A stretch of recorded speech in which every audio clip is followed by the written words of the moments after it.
It seems to me that we can go from there to the grain sales. The grain sales have been a benefit to American agriculture. We have achieved a 5 3/4 year sale of a minimum of 6 million metric tons, which means that they have already bought about 4 million metric tons this year and are bound to buy another 2 million metric tons to take the grain and corn and wheat that the American farmers have produced in order to have full production. And these grain sales to the Soviet Union have helped us tremendously in meeting the costs of the additional oil and the oil that we have bought from overseas. If we turn to Helsinki, I'm glad you raised it, Mr. Franco. In the case of Helsinki, 35 nations signed an agreement, including the Secretary of State for the Vatican. I can't under any circumstances believe that His Holiness the Pope would agree by signing that agreement that the 35 nations have turned over to the Warsaw Pact nations the domination of Eastern Europe. It just isn't true. And if Mr. Carter alleges that His Holiness, by signing that, has done it, he is totally inaccurate. Now, what has been accomplished by the Helsinki Agreement? Number one, we have an agreement where they notify us and we notify them of any military maneuvers that are to be undertaken. They have done it in both cases where they've done so.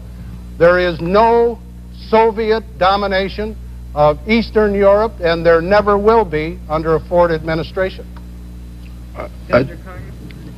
I'm sorry, could I just follow? Did I understand you to say, sir, that the Russians are not using Eastern Europe as their own sphere of influence and occupying most of the countries there and making sure with their troops that it's a communist zone, whereas on our side of the line, the Italians and the French are still flirting with possibility? I don't believe, Mr. Franco, that the Yugoslavians consider themselves dominated by the Soviet Union.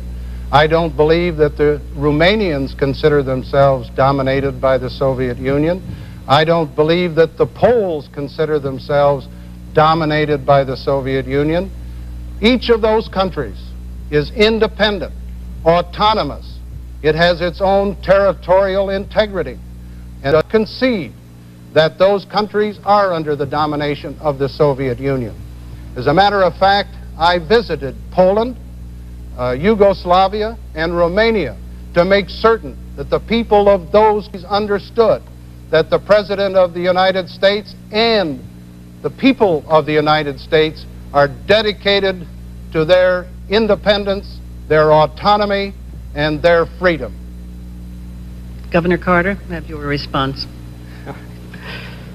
Well, in the first place, I'm not criticizing His Holiness the Pope. I was talking about Mr. Ford. The fact is that secrecy has surrounded the decisions made by the Ford administration. In the case of the Helsinki Agreement, it may have been a good agreement at the beginning, but we have failed to enforce the so-called Basket 3 part, which ensures the right of people to migrate, to join their families, to be free, to speak out.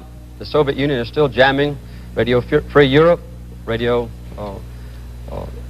Free Europe is being jammed. We've also seen a very serious problem with the so-called Sonnenfeld document, which apparently Mr. Ford has just endorsed, which said that there's an organic linkage between the Eastern European countries and the Soviet Union. And I would like to see Mr. Ford convince the Polish Americans and the Czech Americans and the Hungarian Americans in this country that those countries don't live under the domination and supervision of the Soviet Union behind the Iron Curtain. We also have seen Mr. Ford exclude himself from access to the public. He hasn't had a tough cross-examination type press conference in over 30 days. One press conference he had without sound. He's also shown a weakness in yielding to pressure. The Soviet Union, for instance, put pressure on Mr. Ford, and he refused to see a symbol of human freedom recognized around the world, Alexander Solzhenitsyn. The Arabs have put pressure on Mr. Ford, and he's yielded, and has permitted a boycott by the Arab countries of American businesses who trade with Israel, or who have American Jews owning or taking part in the management of American companies. His own Secretary of Commerce had to be subpoenaed by the Congress to reveal the names of businesses who were subject to this boycott. They didn't volunteer the information. He had to be subpoenaed. And the last thing I'd like to say is this. This grain deal with the Soviet Union in '72 was terrible, and Mr. Ford made up for it with 3 embargoes, one against our own ally in Japan. That's not the way to run our foreign policy, including international trade. Mr. Truitt, a question for Governor Carter. Governor, I'd like to pick up on that point, actually, and on